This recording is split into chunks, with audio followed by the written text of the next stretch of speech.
Hi students, welcome in Apsa English. Apsa English में आपका स्वागत है।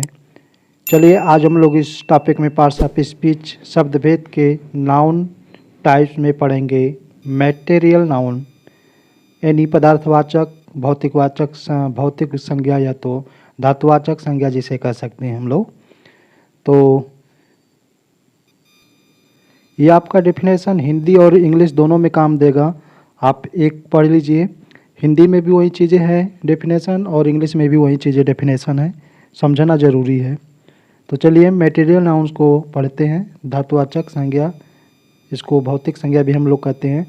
Material nouns are nouns that express a material from which things are made.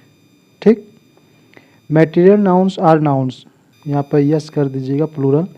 Material noun वे संज्ञाएं हैं, material धातुवाचक संज्ञाएं वे संज्ञाएं हैं दैट माने जो, एक्सप्रेस ए मटेरियल जो एक मेटल को यानी धातु को, पदार्थ को एक्सप्रेस करती हैं, शो करती हैं।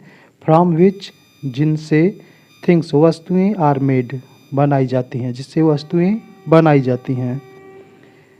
हिंदी में देख लीजिए, वे वस्तुएं जो अपनी असली रूप में पाई जाती हैं और जिनसे वस्तुएं बनती हैं मटेरियल नाउन है।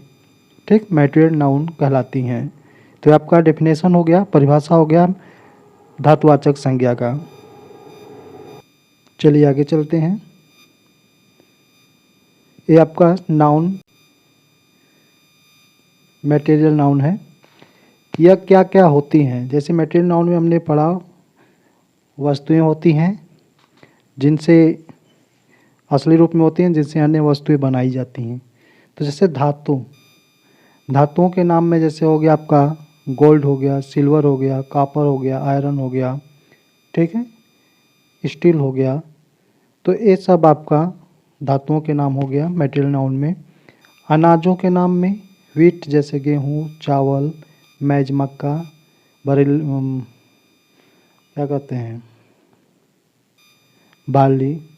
तो ये सब आपका राइस, व्हीट, राइस, मैज इटीसी, ये आपके अनाजों के नाम हो गया।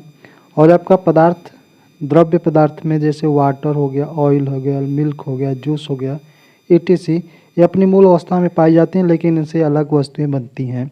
तो ये जो मूल अवस्था में होती हैं मटेरियल नाउन होती हैं, और इनसे जो कुछ बनता है वो आपका कॉमन नाउन में चली जाती हैं। आगे हम बताएंगे। जैसे निर्माण सामग्री वस्तुएं हैं, जैसे स्टोन हो गया, ब्रिक हो गया, सीमेंट हो गया, इटीसी एक्सेट्रा। तो ये भी आपका मटेरियल नाउन है। खाद्य पदार्थ में जैसे आपका फ्लोर हो गया, ग्रास हो गया, फोडर हो गया, और यहाँ पे चाप हो जाएगा, CHA होगा। चाप मीन्स होता है भूसा, फोडर माने चारा, ग्रास घास होता है, फ्लोर माने आटा होता है। तो आपका खाद्य पदार्थ हो गया। ये सब मटेरियल नाउन है। ठीक है, आगे देखिए मटेरियल नाउन और कॉमन नाउन में अंतर क्या होता है। अभी कोई पूछ देगा रिंग क्या चीज़, कौन सा नाउन है और गोल्ड कौन सा नाउन है, तो आप कंफ्यूज हो जाएंगे। गोल्ड आपका जो धातु है, पदार्थ है, तो ये आपका मूल अवस्था में पाई जा रही है, तो ये आपका मटेरियल नाउन है। लेकिन इससे जो चीज़ बन रहा है, रिंग है और ईयर रिंग्स है, ये सब जो भी चीज़ें बन रही हैं वो आपका कॉमन नाउन हो जाएगा। व्हीट आपका गेहूँ, इससे रोटी बनता है, यह कॉमन नाउन हो गया। ब्रिक्स मटेरियल नाउन हो गया, इससे वॉल या तो घर बनता है। तो ये आपका ब्रिक्स मटेरियल नाउन और वॉल या घर जो हो गया कॉमन नाउन हो गया। वुड लकड़ी जो अपनी मूल अवस्था में पाई जा रही है, ये मटेरियल नाउन है। इससे चेयर, टेबल और कभी कभी हाउस भी बनता है, सब कुछ बन रहा है, तो आपका कॉमन नाउन हो गया। क्लॉथ हो गया, क्लॉथ जो बिना सिले हुए कपड़े हैं, मूल अवस्था में हैं, उससे शर्ट, टी शर्ट, ट्राउजर सब कुछ बनता है, तो वो आपका कॉमन नाउन में आ जाता है। तो आशा करता हूँ दोस्तों कि आपको समझ में आया होगा कॉमन नाउन क्या है और मटेरियल नाउन क्या है, इसमें अंतर भी समझ में आ गया होगा। तो चलिए, वीडियो अगर अच्छी लगी हो तो वीडियो को लाइक, शेयर और चैनल को सब्सक्राइब जरूर करना। आज के लिए बस इतना ही। फिर हम लोग मिलेंगे अगले टॉपिक के साथ अगले वीडियो में। तब तक के लिए अपना ख्याल रखिए। Bye bye.